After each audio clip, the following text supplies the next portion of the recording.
اچھا اچھا اسحاق ڈار صاحب، الفاظ انہوں نے جو استعمال کیے ہیں اس میں آپ کے بارے میں تو وہ پہلے بھی اس طرح کی شعلہ بیانی کرتے رہے ہیں، لیکن وہ کہہ رہے ہیں طاقتور حلقوں نے آپ کے ساتھ ڈیل کیا ہے، تو اس کا کوئی آپ جواب دینا پسند کریں گے کہ آپ کی اگر ڈیل ہوئی ہے یا نہیں ہوئی تو لیکن وہ طاقتور حلقوں پہ الزام کیوں لگا رہے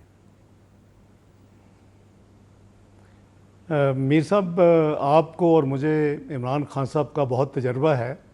یہ 93 کا مشہور واقعہ بھی ہے، میں اس کو دہراؤں گا تو نہیں.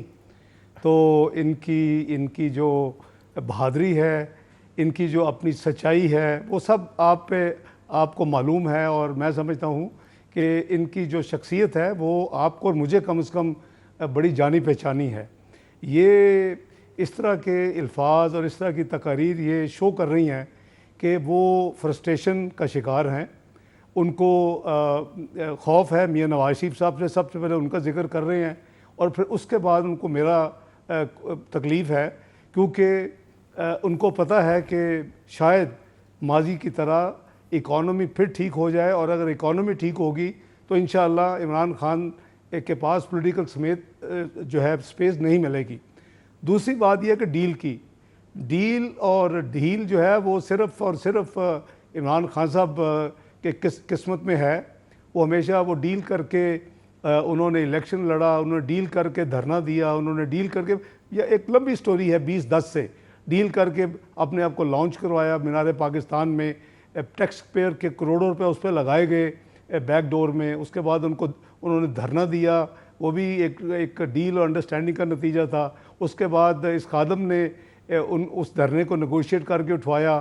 تو ایک لمبی کہانی ہے. پھر انہوں نے 35 پنکچر والا ڈرامہ کیا، انہوں نے قوم کا اتنا زیادہ وقت ضائع کرنے کے بعد ان کے مرضی کا ایک عدالتی کمیشن بنایا گیا.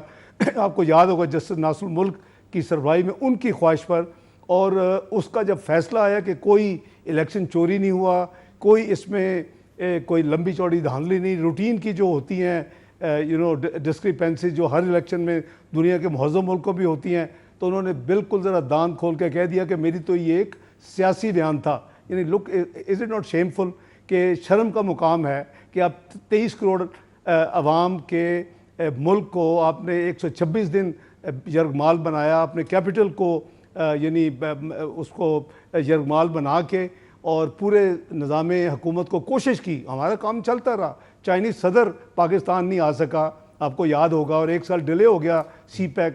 تو یہ کافی چیزیں، یہ ساری جو ہے اس طرح کے ان کے اپنی ہے. پھر آر ٹی ایس سب دنیا کو پتہ ہے 2018 میں کیسے بند ہوا، وہ بھی ڈیل کا نتیجہ تھا. پھر اس کو یہ آ گئے. لیکن اگر یہ پرفارم کرتے ان تمام ڈیلوں کے باوجود، یقین کریں کہ ہم کوئی ان کو آئینی اور قانونی راستہ شاید اختیار نہ کرتے ان کے خلاف عدم اعتماد کرنے کا. لیکن انہوں نے تباہی کر دی ڈپلومیٹک ریلیشنز کی، انہوں نے تباہی کر دی معیشت کی، انہوں نے تباہی کر دی ہماری جو نئی نسل ہے اس کے اخلاق کی. ایک کلٹ بنا دیا. اور جو انہوں نے خود بیان دیا کہ اگر ہم ہیں تو ٹھیک ہے، ورنہ پھر بہتر ہوتا جب یہ نکلے حکومت سے تو پاکستان پہ ایٹم بم گرا دیا جاتا. تو میں کیا کہہ سکتا ہوں جی، عمران خان صاحب، عمران خان اینڈ آپ کو اور مجھے کافی ان کا تجربہ ہے.